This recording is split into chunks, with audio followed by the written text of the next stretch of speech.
અને નારણપુરામાં બેફામ કાર ચાલકે બાઇકને અડફેટે લેવાના કેસમાં પોલીસ તંત્રની કાર્યવાહી। વીટીવી ન્યૂઝના અહેવાલ પછી જાગ્યું પોલીસ તંત્ર।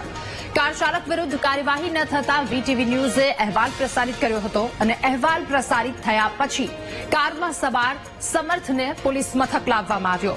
બી ટ્રાફિક પોલીસે સમર્થની પૂછપરછ શરૂ કરી ત્યારે પૂછપરછમાં સમર્થ મહિલા મિત્ર સાથે ફરવા નીકળ્યો હોવાનો ખુલાસો થયો છે। અમીકુંજ 4 રસ્તા પાસે પૂર ઝડપે આવતી કારે બાઇકને ટક્કર મારી હતી। અકસ્માતમાં ગીર સોમનાથના આર્યન નામના યુવકનું મૃત્યુ નીપજ્યું હતું। અમદાવાદના નારણપુરા વિસ્તારમાં આવેલા અમીકુંજ 4 રસ્તા પાસે ગમખ્વાર અકસ્માત થયો અને ઘટના સ્થળ ઉપર જ એક વ્યક્તિનું બાઇક સવારનું મૃત્યુ થયું।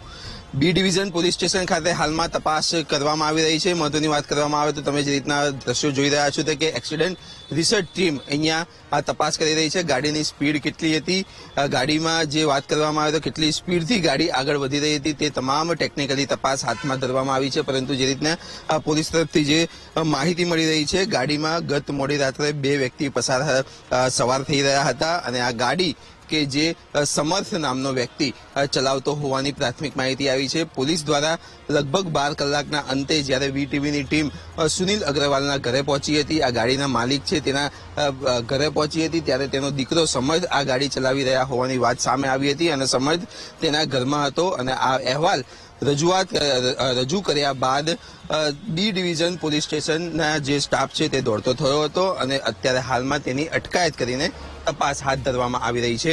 મહત્વની વાત કરવામાં આવે તો એક મહિલા પણ સાથે હોવાની વાત છે અને તે મહિલાને પણ પૂછપરછ માટે બોલાવશે અને ટૂંક સમયમાં સમર્થની ધરપકડ પણ કરવામાં આવશે।